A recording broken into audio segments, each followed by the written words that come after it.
had a conversation with a fashion colleague, and I want to be clear, a colleague, not a friend. We need to normalize that distinction. Colleagues, peers, acquaintances, those are real categories.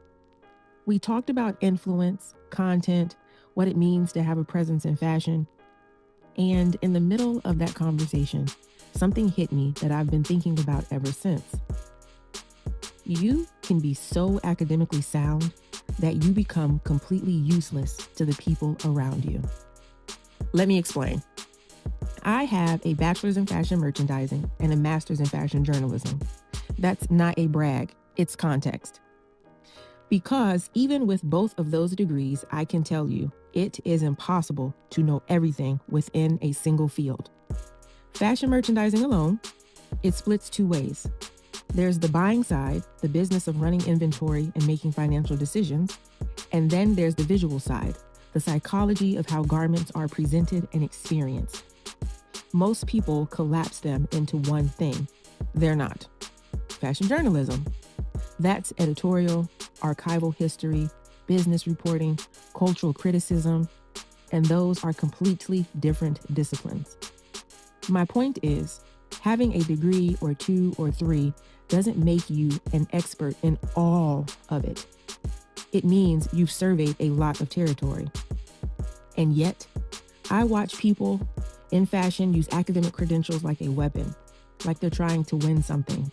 You're at an event, and instead of actually connecting, someone's rattling off creative directors, photographers, obscure collections, not because it adds to the conversation, but because they're performing knowledge. The problem isn't knowing things. The problem is when knowing things becomes your entire personality and you've lost the ability to actually communicate with another human being who might not share the exact same background as you. It's like a wall with no door. It's not useful to anyone. Here's what I actually think. Know what you know and own it. If you love shoes, go deep on shoes. Forget the clothes. If accessories are your thing, follow that. You don't need to take on everything. You don't need to have read every fashion book. You don't need to trace the full history of Western fashion to have a valid perspective. For me, after a long time, I got to a place where I could say clearly, I am rooted in sustainable fashion. And I don't mean the version that just finds cute things at the thrift store. Though, that's a real and beautiful entry point for a lot of people. I mean the full lifestyle. Circular fashion, understanding textile, fabrication, construction, knowing that a vintage piece with hand stitching and quality materials carry value that a $300 fast fashion item simply doesn't. That's not elitism, that's literacy.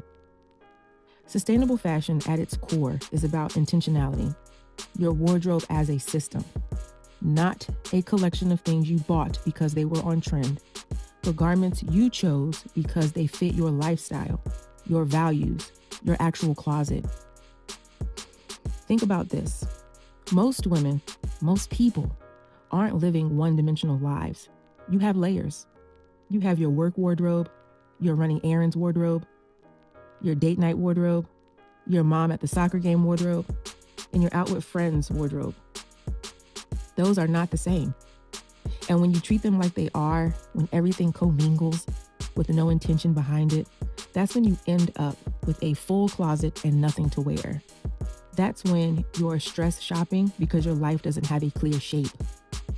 When you get intentional, when you can say, this is for this part of my life and this is for that part of my life, shopping becomes easier. You stop over-consuming. You stop buying things that don't serve you. You start building something that actually works.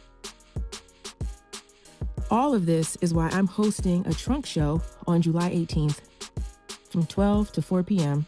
It's FORWHY's first ever summer trunk show. There's going to be pieces that are very affordable because access matters, and I believe in that. And there are going to be pieces that are priced for exactly what they are, heirlooms. Vintage garments that have already outlasted multiple fashion cycles and will outlast 10 more. I want people to come, Find something that means something, have real conversations between racks, and leave feeling like they were a part of something, not just a shopping event. That's the FORWHY world. If you've been following along and keeping up with this journey, you already know that you belong here.